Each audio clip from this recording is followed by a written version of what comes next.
Rape murder मामले में action तेज।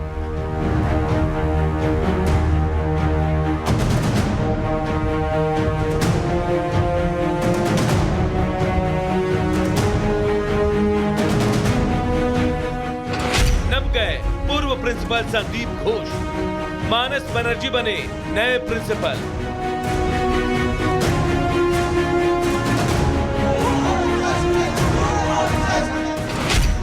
आज भी देश भर में विरोध प्रदर्शन।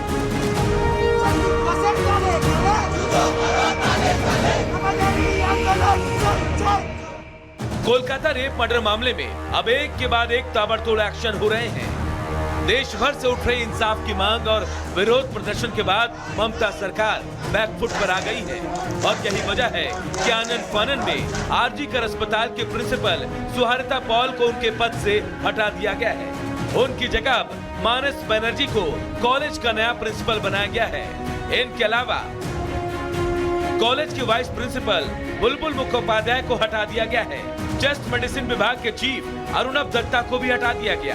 पूर्व प्रिंसिपल संदीप घोष का नेशनल मेडिकल कॉलेज में किया गया ट्रांसफर भी रद्द कर दिया गया है। तो वहीं दूसरी तरफ सीबीआई इस मामले के हर कड़ी को जोड़कर पूरे मामले को सुलझाने में जुट गई है।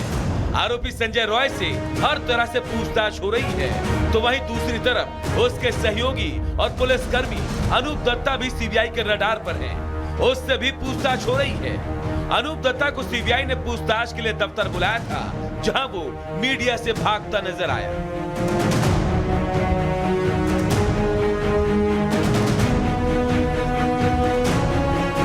इन सब के बीच इस मामले को लेकर विरोध थमने का नाम नहीं ले रहा। देश के अलग अलग जगहों पर जहां डॉक्टर्स काम रोककर विरोध जता रहे हैं, तो वहीं राजनीतिक दलों के साथ साथ सरकारी कर्मचारी भी अब विरोध प्रदर्शन में शामिल हो गए हैं। आज इस मामले पर पीड़िता के लिए इंसाफ की मांग करते हुए प्रदेश बीजेपी स्वास्थ्य भवन का घेराव करने वाली है। तो वहीं राज्य सरकार के कर्मचारी इस घटना के विरोध में आज दोपहर 1:30 बजे स्वास्थ्य भवन और 9 महाकरण में विरोध मार्च निकालेंगे।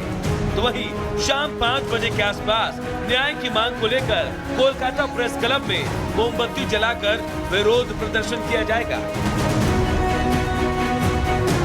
इन सब के बीच इंडियन मेडिकल एसोसिएशन ने केंद्रीय स्वास्थ्य मंत्री जेपी नड्डा को खत लिखकर डॉक्टरों की सुरक्षा को लेकर आवश्यक कदम उठाने की मांग की है।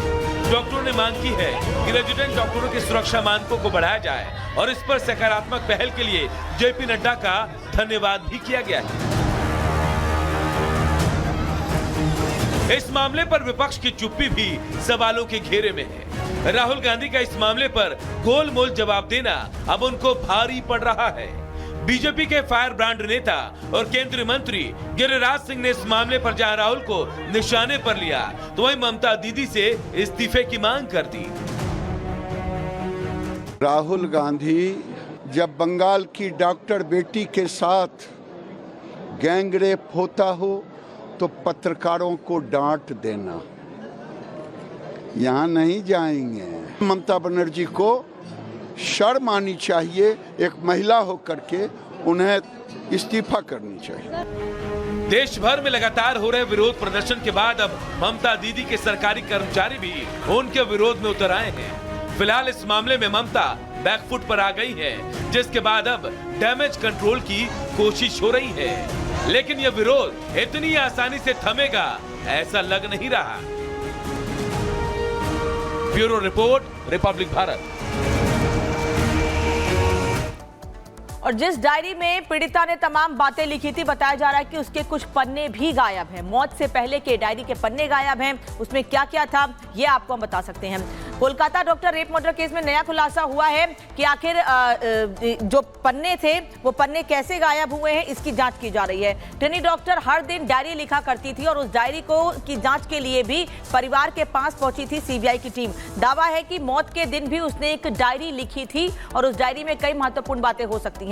9 अगस्त को भी पीड़िता ने डायरी लिखी थी, उसमें क्या बातें थी, क्योंकि पन्ने गायब हैं इसलिए उसके बारे में कुछ पता भी नहीं चल पा रहा है। इसी रात सेमिनार हॉल में पीड़िता के साथ रेप की वारदात को भी अंजाम दिया गया था। जब उसने डायरी लिखी थी उसके तुरंत बाद रेप की वारदात को अंजाम दिया गया था। लड़की के पिता का दावा है कि जिस डायरी में उसने तमाम चीजें लिखी थी उसके पन्ने गायब हैं, उसके पन्ने नहीं मिल रहे हैं जिसमें महत्वपूर्ण बातें लिखी गई थी। लेकिन बेटी ने ये पन्ना पिता को भेज दिया था। कैसे भेजा था?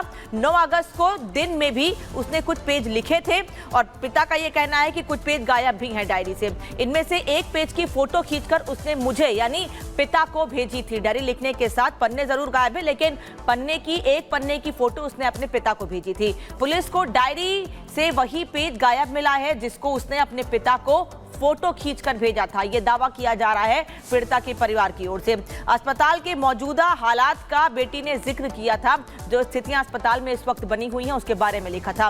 पिता ने वो फोटो सीबीआई को भेज दी है। यानी परिवार की ओर से पूरी मदद की जा रही है कि पूरी सच्चाई सामने आ सके, क्योंकि वो चाहते हैं कि उनकी बेटी को न्याय मिले। पिता ने पुलिस पर पन्ने फाड़ने के आरोप लगाए हैं और इस मामले में अब तक पुलिस की भूमिका सबसे ज्यादा संदेह के घेरे में है। अगर परिवार वाले पुलिस पर ही आरोप लगा रहे हैं तो आप समझ सकते हैं कि इस केस में अगर पुलिस जांच करती तो किस दिशा में मामला आगे बढ़ता। आरजीकर अस्पताल के पूर्व प्रिंसिपल पर कई आरोप लगाए जा रहे हैं और अब पूर्व डिप्टी सुपरिटेंडेंट ने ही कई आरोप लगाए हैं, जिनके आधार पर भी इस पूरे मामले में आगे जांच की जा रही है, जिससे पूरी सच्चाई सामने आ सके। रिपोर्ट देखिए।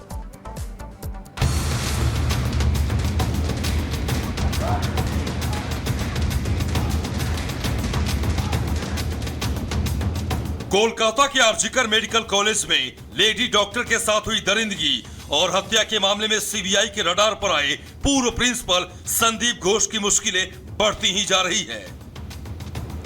एक तरफ जहां सीबीआई लगातार घोष से पूछताछ कर रही है, तो वहीं दूसरी ओर आरजीकर मेडिकल कॉलेज के पूर्व उप अधीक्षक अख्तर अली ने उन पर संगीन आरोप लगाए हैं। अख्तर अली के लगाए आरोपों के मुताबिक आरजीकर मेडिकल कॉलेज के पूर्व प्रिंसिपल डॉक्टर संदीप घोष न सिर्फ मेडिकल कॉलेज में हुए भ्रष्टाचार में शामिल था, बल्कि उसने मेडिकल कॉलेज में ऐसे कारनामे किए हैं जो ये साबित करने के लिए काफी है कि संदीप घोष किसी शैतान से कम नहीं है। जी हां, आरजीकर मेडिकल कॉलेज के पूर्व उप अधीक्षक अख्तर का यह आरोप है कि संदीप घोष अस्पताल में हुए भ्रष्टाचार में शामिल तो था ही, साथ ही उसने अस्पताल में लाए गए लावारिस डेड बॉडी को बेचने के संगीन अपराध में भी शामिल था। गंदे इंसान थे, करप्टेड इंसान थे। स्टूडेंट लोगों के साथ बदसलूकी करना, जानबूझ को उनको फेल करवाना और इन लोगों को गेस्ट हाउस में बैठा पैसा कलेक्ट करवाते थे। इसके अलावा और भी बहुत सारे गंभीर आरोप उनके अगेंस्ट में थे, जिनका पर्दा मैंने फाश किया था। और वो डेड बॉडी का जो लावारिस लाश होता था उसके भी तस्करी करते थे कि वो किसी प्राइवेट हॉस्पिटल को, मेडिकल कॉलेज वगैरह को बेच देते थे। अख्तर अली का दावा है कि उन्होंने संदीप घोष के आपराधिक कृत्य की जानकारी पहले भी संबंधित विभाग को दी थी। यहां तक कि खतरा मोल लेते हुए उन्होंने संदीप घोष के कुकर्मों के खिलाफ बंगाल सरकार को कई बार सबूत भी दिए थे, लेकिन संदीप घोष के खिलाफ कभी कोई कार्रवाई नहीं की गई। ह्यूमन राइट कमीशन में कंप्लेन हुआ, हाई कोर्ट में कंप्लेन हुआ, पुलिस